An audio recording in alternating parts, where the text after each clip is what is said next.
Hello, Immortal News family, and welcome back to our channel. In the last 24 hours, we have received the somber news of the passing of extraordinary talents, and today's episode is dedicated to honoring their memory. Before we start, we kindly ask for your support. If this video or the legacies of these remarkable individuals have touched your life, please consider giving this video a thumbs up as a sign of respect and remembrance. Thank you. Number 11. Jack Jones, the iconic Grammy-winning crooner, made his mark as a versatile and timeless performer. Known for unforgettable hits like Wives and Lovers, Lollipops and Roses, and the Love Boat theme song, Jones captivated audiences with his smooth voice and charming stage presence for decades. Born into a showbiz family in Los Angeles on January 14, 1938, to actor Alan Jones and actress Irene Hervey, Jack was destined for a life in entertainment. His early influences, shaped by his parents' Hollywood careers, set him on the path to becoming one of America's favorite singers. Jack's career took off in 1962 with the release of Lollipops and Roses, which earned him his first Grammy Award. His follow-up hit, Wives and Lovers, secured another Grammy in 1964. Known for his ability to deliver both romantic ballads and upbeat melodies with equal finesse, Jones became a favorite of both audiences and critics alike. His velvety voice and dapper persona often drew comparisons to Frank Sinatra, though Jones carved out his own niche with his distinct style. In addition to his music, Jack became a beloved voice in pop culture through his performance of the Love Boat theme, which ran for over 200 episodes during the show's reign from 1979 to 1987, 1977 to 1987. His rendition of the theme made him a household name, and he continued to perform the song with joy throughout his career, even humorously referencing it in film appearances. Throughout his life, Jack was dedicated not only to his art but to philanthropy as well. A longtime resident of the Coachella Valley, he supported numerous charity events and raised millions for local causes. His contribution to entertainment was further immortalized with stars on both the Palm Springs and Hollywood Walk of Fame. Jack Jones passed away at 86, leaving behind a legacy of timeless music, cherished memories, and a lasting impact on both the music industry and his devoted fans. He is survived by his wife Eleonora, his daughters Crystal and Mcole, and several grandchildren. Tributes to Jack Jones.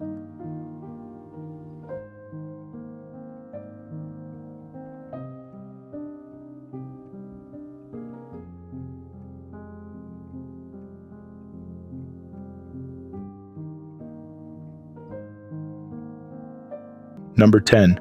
Tom Jarriel was a pioneering journalist known for his exceptional contributions to broadcast journalism during his 38-year career with ABC News. Born in Georgia and raised in Shreveport, Louisiana, he began his journey in journalism at Houston's KPRC in 1958. His talent quickly gained recognition when he joined ABC News in 1965, where his coverage of the assassination of Dr. Martin Luther King Jr. brought him into the national spotlight. In 1969, Gerel was appointed chief White House correspondent, reporting on the Nixon and Ford administrations. His investigative prowess earned him a coveted position as a correspondent for ABC's news magazine 2020 in 1979. Over the next 2 decades, he covered a wide array of important topics, ranging from flaws in the American criminal justice system to humanitarian crises abroad. His powerful series on the plight of children in Romanian orphanages stood out as one of his career-defining reports. During his distinguished tenure, Jarriel earned 6 Emmy Awards, reflecting his dedication to impactful journalism. In addition to his work on 2020, he served as anchor for ABC's Weekend Report and contributed to various documentaries and investigative programs. After an illustrious career, Jarriel retired from broadcasting in 2002. Tom Jarriel passed away at the age of 89, leaving behind his loving wife Joan and their 3 sons. His legacy continues to inspire generations of journalists, marked by his commitment to uncovering truth and serving the public. Tributes to Tom Jarriel.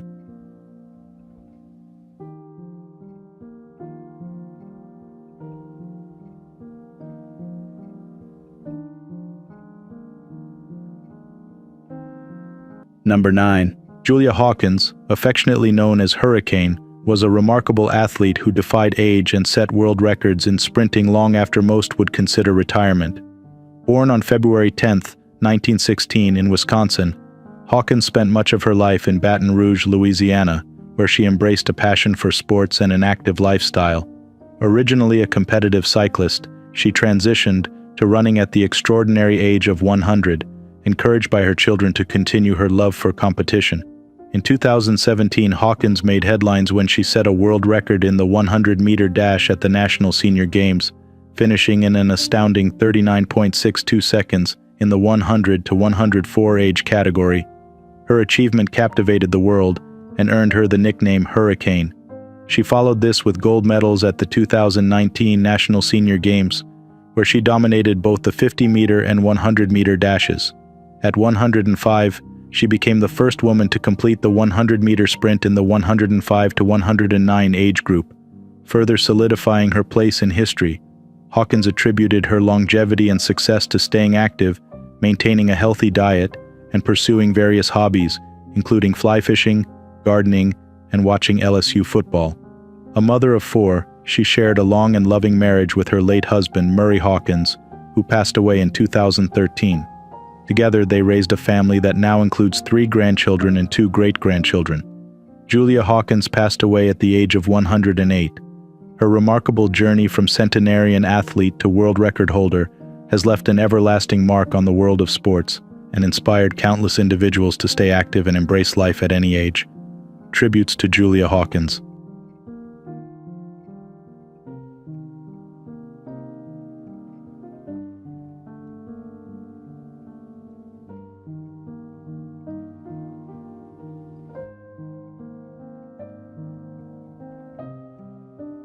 Number 8. Sarah Dancer, best known for her appearances on Naked and Afraid All-Stars, and Fight to Survive, touched the lives of many with her fearless approach to life and the world around her.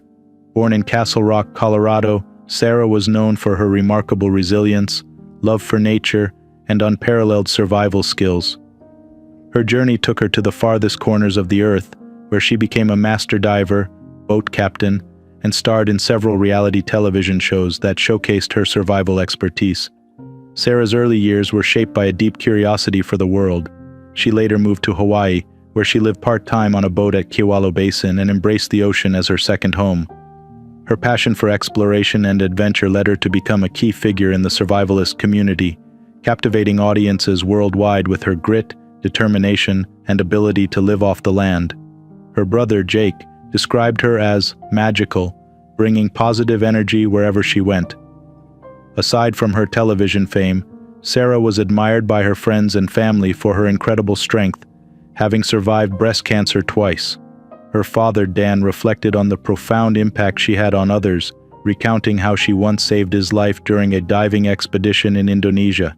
Sarah's courage and warmth left an indelible mark on those who knew her, and her presence was celebrated in large watch parties held by her community of friends and fellow divers.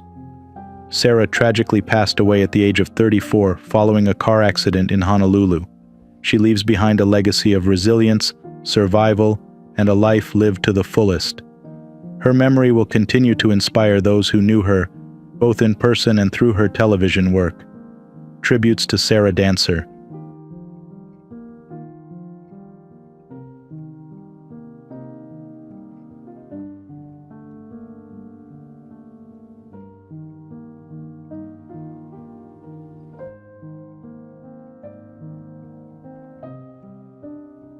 Number 7. Marie Goodman Hunter, a beloved actress, singer, and educator, made significant contributions to the arts and her community throughout her 95 years.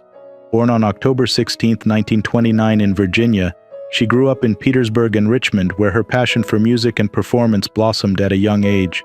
Her natural talent for singing was discovered when, at 6 years old, she confidently sang a hymn at a family event. This marked the beginning of a lifelong journey in the performing arts. Goodman Hunter's career began with her work as a soloist in Richmond churches and evolved into a celebrated acting career. She became the first African-American cast member of The Common Glory in Williamsburg, breaking barriers and showcasing her versatility as both an actress and singer. Her notable performances at the Virginia Museum Theater, VMT, include acclaimed roles in Pearlie, The Member of the Wedding, and Guys and Dolls, where her portrayal of Miss Adelaide earned widespread praise. Over her career, she won 6 Phoebe Awards from Richmond newspapers, making her the most honored performer in the city's history. Beyond her artistic accomplishments, Goodman Hunter was an educator who spent 30 years teaching music and speech at John Marshall High School in Richmond, influencing generations of students. Her commitment to community and the arts earned her the Mayor's Award for Most Outstanding Contribution to the Arts in 1982. Marie Goodman Hunter passed away at the age of 95. Her legacy endures through her contributions to theater, music, and education, and she remains a cherished figure in Virginia's cultural history. Number 6. Monique Knowlton, born Monika Grabener in Karlsruhe, Germany in 1937, rose from the turmoil of World War II to become a prominent figure in fashion and art. Moving to Paris at 17, she reinvented herself as Monique Chevalier, launching a modeling career that graced the covers of Vogue, Elle, and Glamour. Her versatility and striking presence caught the eye of photographers like Irving Penn and Richard Avedon, and she became a celebrated model in the 1950s and 1960s. Monique's ability to embody different personas, from the girl next door to a sophisticated grande dame, solidified her success, and she became one of Glamour's first models of the year. In the early 1970s, Monique transitioned from fashion to the art world, opening the Monique Knowlton Gallery in New York City. Known for her discerning eye, she championed emerging and underrepresented artists, notably women, and hosted exhibitions that pushed boundaries. The New York Times praised her gallery as a haven for artistic boldness, reflecting Monique's commitment to the avant-garde. Her influence continued through the 1990s with a reopening in Soho, where she maintained her ethos that it must be different before it can be good. Monique was also an avid collector, amassing a vast array of antique quilts, mid-century Italian glass, and rare toys, making her one of the largest private toy collectors. Her generosity extended far beyond her professional life, sponsoring children worldwide and maintaining lifelong connections with many. Monique passed away at the age of 87 after a long battle with breast cancer. She is survived by her children Emily, Will, Stefan, and Olivia, and 9 grandchildren. Her legacy in both fashion and art endures, as does her compassionate spirit.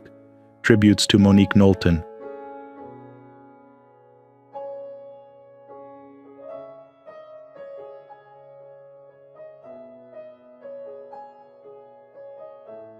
Number 5. Gary Indiana, a multifaceted figure in American literature, art, and criticism, was known for his keen insights into culture, society, and crime.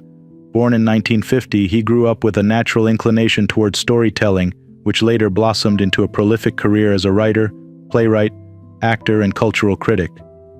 Indiana made a mark as the art critic for The Village Voice from 1985 to 1988, offering sharp, incisive commentary on mid-century art.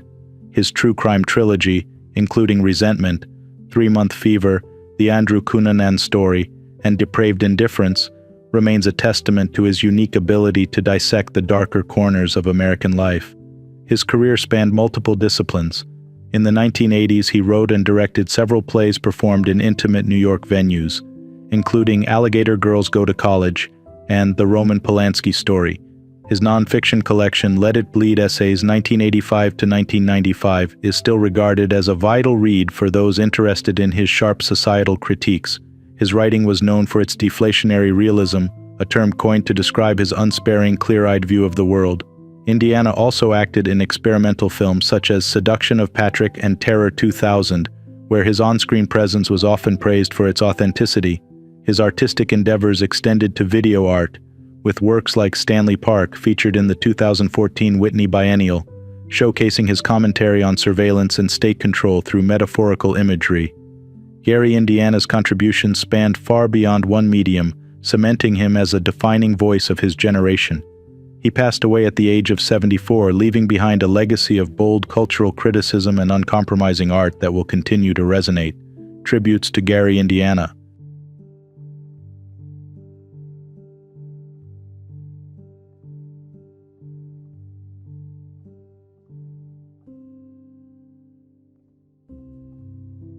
Number 4. Rudy May, a standout left-handed pitcher known for his sharp-breaking curveball and versatility on the mound, made an indelible mark on Major League Baseball throughout his long career. Born in Oakland, California in 1944, May was a star athlete from a young age. After playing high school baseball with future Hall of Famer Joe Morgan, May embarked on his professional journey when he was signed by the Minnesota Twins in 2008-1962. His big break came in 1965 when he made his MLB debut for the California Angels, showcasing his immense talent by striking out 10 batters in his very first game. Over the next 2 decades, May played for multiple teams including the Angels, Yankees, Orioles, and Expos. He was known for his adaptability, pitching as both a starter and reliever. One of his most significant career achievements came in 1980 when he led the American League with a 2.46 ERA while playing for the New York Yankees. His dominance that season cemented his place as one of the game's top pitchers. Beyond his athleticism, May's personal life reflected his adventurous spirit. He became a certified scuba diver at 17, an interest he carried throughout his life. After retiring from baseball in 1983, he transitioned into a quieter life, managing a Circle K store in California and remaining connected to his community. May passed away at the age of 80 due to complications from diabetes. He leaves behind a legacy as one of baseball's most versatile pitchers, remembered for his contributions both on and off the field. Tributes to Rudy May.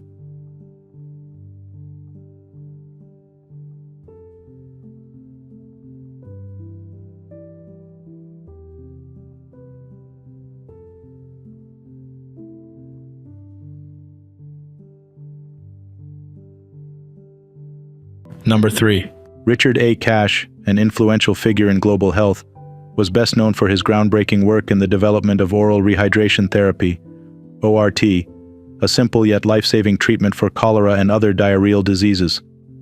Born on June 9, 1941, in the United States, Cash pursued a career in medicine, earning his MD from New York University and his MPH from Johns Hopkins University. His early work with the National Institutes of Health led him to the Cholera Research Laboratory in Dhaka, where he and colleagues made transformative advancements in ORT, a solution that has since saved millions of lives worldwide.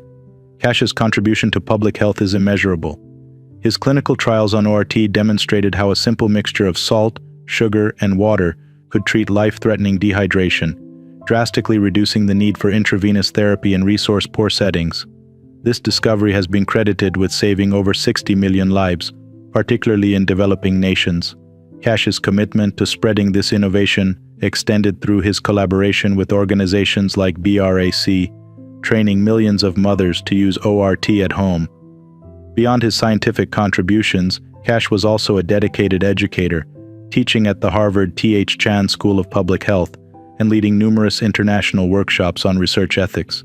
His work in building ethical research frameworks in low-resource countries highlighted his passion for global health capacity building. Cash passed away at the age of 83.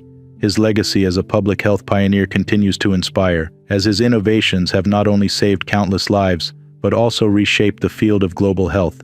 His work remains a testament to the power of simple solutions in addressing some of the world's most significant health challenges. Tributes to Richard A. Cash.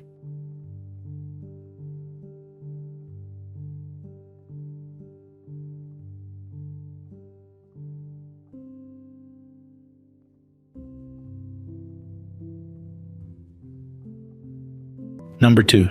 Jim Mcole, a beloved Scottish horticulturist and television personality, left an everlasting mark on the gardening world through his 41-year tenure as the host of the Beechgrove Garden.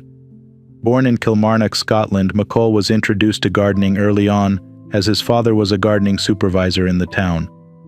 This childhood influence shaped his lifelong passion for horticulture, a field he would excel in as an academic and educator before becoming a household name on television.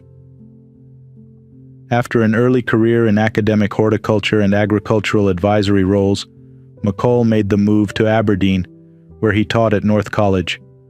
His love for education and horticulture eventually led him to television in 1978 when he co-founded the Beechgrove Garden alongside George Barron. The show, based in Aberdeen, stood out for its focus on gardening in the challenging northern climates of Scotland, quickly becoming a hit with green-thumbed viewers. Mcole's warmth, expertise, and down-to-earth nature endeared him to audiences across the country. Over his 4 decades on the program, Mcole not only became a Scottish icon but also helped transform the garden twice, once in its original Beechgrove Terrace location and later when the garden moved to the outskirts of Aberdeen in the 1990s.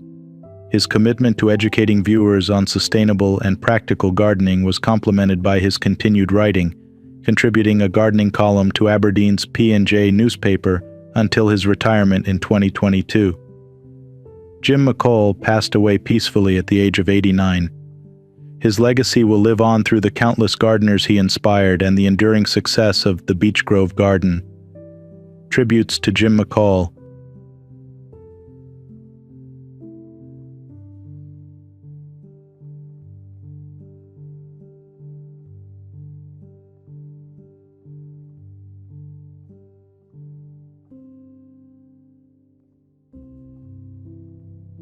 What's trending on the internet? News 1. James May's new TV series has hit a roadblock after the presenter suffered a bike injury earlier this month. The 61-year-old former Grand Tour host was taking part in a charity bike ride in London when he fell near Hammersmith Bridge, injuring his wrist. May took to social media to share the news, humorously noting, "I'm going in the car because I bust my wrist in a bicycle accident." The injury has caused delays in filming his upcoming Channel 5 show, The Great Explorers with James May, which focuses on the world's most notable explorers. Despite the setback, May has maintained a positive attitude, though he admitted feeling frustrated by the recovery process. "At my age, this sort of thing takes much longer to heal," he explained in an interview with The Telegraph. The new series will explore the journeys of famous figures such as James Cook and Christopher Columbus. The accident has forced some changes to the filming schedule, but production is expected to resume soon.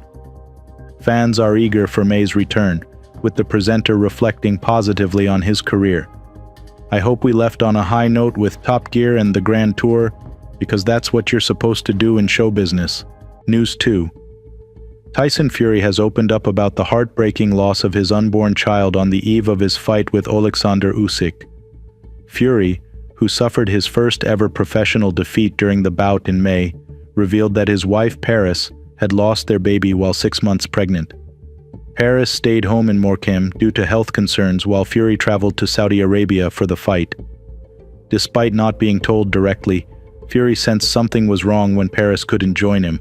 "I knew there was a problem," Fury shared, adding that he knew in his heart their baby was gone, even though Paris hadn't told him until after the fight.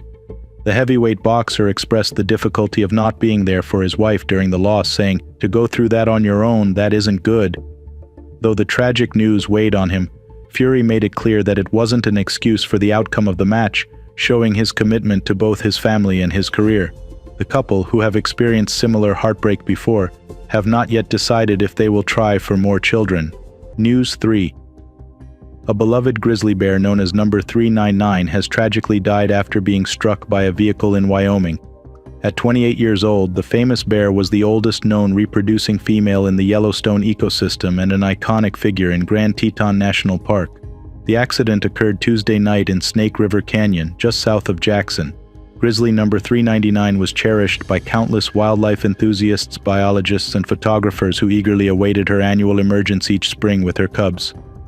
Known for often staying near roads, she drew crowds and became a symbol of successful grizzly conservation efforts. A yearling cub was with her at the time of the accident, though its condition remains unknown. The driver involved in the collision was unharmed. The news of her passing has saddened many who followed her life over the years. On social media, people expressed their heartbreak, calling her a queen and a legend. Grizzly Bear 399 was a Yellowstone icon, said Andrea Zaccardi from the Center for Biological Diversity, adding that her death is a reminder of the ongoing need to protect these animals from the dangers they face, including traffic. Grizzly bears in the region are considered a conservation success story, with numbers growing significantly over the past few decades, though the risk of human-wildlife conflicts remains high. News 4. A tourist from New York has tragically passed away after being swept out to sea at Kawapia Beach on Kauai's North Shore, marking the third ocean-related death of a visitor in Hawaii within a week. The 62-year-old man was found unresponsive in the water around 11:15 a.m. on Tuesday.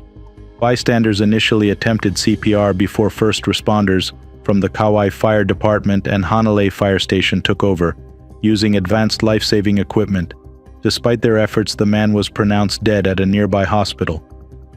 Kawapia Beach, a non-lifeguarded area, is known for its unpredictable waters. Officials are urging the public to swim only at lifeguarded beaches to ensure safety.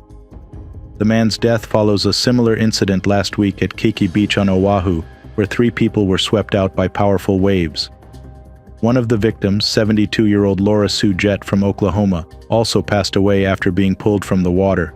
Hawaii's beaches, while beautiful, can be dangerous due to rapidly changing conditions, including strong currents and swells. Visitors are encouraged to heed safety warnings, swim at life-guarded beaches, and consult with local lifeguards about conditions before entering the water. News 5. Tia Mowry is facing a health scare after receiving abnormal results from a routine mammogram. In an exclusive clip from her show, Tia Mowry, My Next Act, the 46-year-old actress is seen breaking down in tears after receiving the unexpected news. During a car ride with her assistant, Tiara, Mowry takes a phone call from her doctor's office, learning that she needs to schedule a biopsy for further investigation. Clearly shaken, Mowry struggles to process the news, saying, "Oh my God," before agreeing to call back to schedule the appointment. Overwhelmed, she shares her fear, explaining how this news comes at a time when she's been focusing on her mental health. "I've been meditating, journaling, and taking care of myself, but I'm scared," Mowry admits. She also recalls losing her grandmother and aunt to cancer in recent years, adding to her anxiety. In an attempt to calm her, Kira encourages Mowry to stay positive, reminding her not to jump to conclusions. "They didn't say you have cancer," Kira gently reminds her. "Let's just focus on getting the biopsy done." As Mowry continues to navigate this difficult moment, her show offers a candid look at her personal journey, emphasizing the importance of mental health and seeking support during challenging times. Tia Mowry, My Next Act airs Fridays on WeTV. Number 1. Alan Sachs, a creative force in television and film, made a lasting impact on popular culture through his diverse contributions. Born on December 9, 1942 in Brooklyn, New York, Sachs was inspired by the vibrant art scene of his youth. After earning a master's degree in broadcasting from Brooklyn College, he moved to Los Angeles and began his television career. His big break came when he co-created the hit sitcom Welcome Back, Kotter alongside Gabe Kaplan, launching the careers of John Travolta and others. The show, which aired from 1975 to 1979, became a cultural phenomenon and a beloved piece of TV history. Sachs expanded his creative reach into films, notably producing the punk-infused Do Beat EO and the skateboard-centric Thrashin', showcasing his talent for capturing youth culture. He also became known for his work on the Disney Channel, where he produced beloved films like Smart House and the Camp Rock series, which helped shape a new generation of teen stars, including Demi Lovato and the Jonas Brothers. Beyond his entertainment career, Sachs was dedicated to teaching, becoming a professor emeritus at Los Angeles Valley College, where he shared his wealth of knowledge in film and TV production.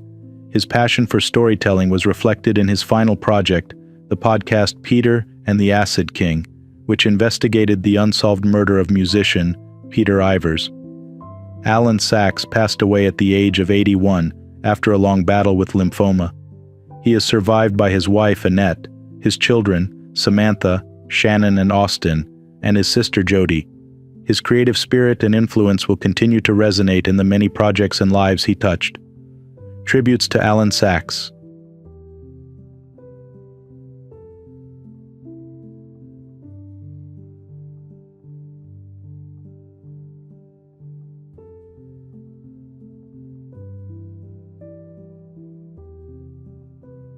Jennifer Copeland was a beloved news anchor whose passion for storytelling and dedication to her community left a lasting impact on the lives of many.